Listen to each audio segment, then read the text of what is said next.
it's the word perfect.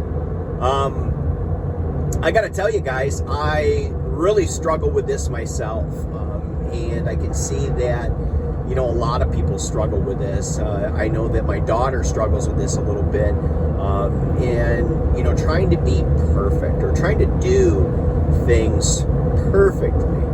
When you spend all sorts of energy on trying to get something perfect, it sends, you know, some signals to your brain, you know, a sense of anxiety, a sense of critical thinking that you portray on yourself. And what happens in a lot of cases is that because you're trying to be perfect, you fail to follow through completely.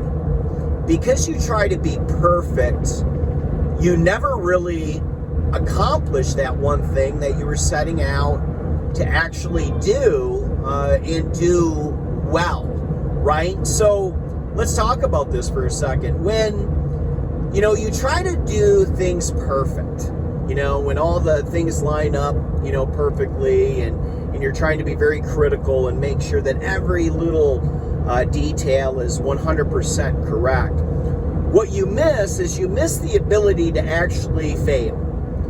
And failure is, it's a scary thing because it sends us into this, you know, thought process of critical thinking and lower self-esteem and questioning, and this curiosity comes up to where you may not feel as though that you're accomplishing much. But really, failure, and tons of great authors and mentors have talked about failure, especially like John Maxwell as an example in his book Failing Forward.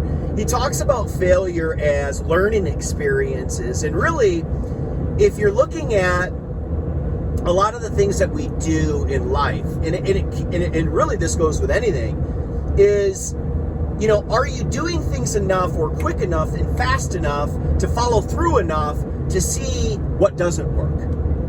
And that's a crazy thing when you think about it, is like, look, are you trying to be too perfect? Are you trying to make things too perfectly? Let's use exercise as an example.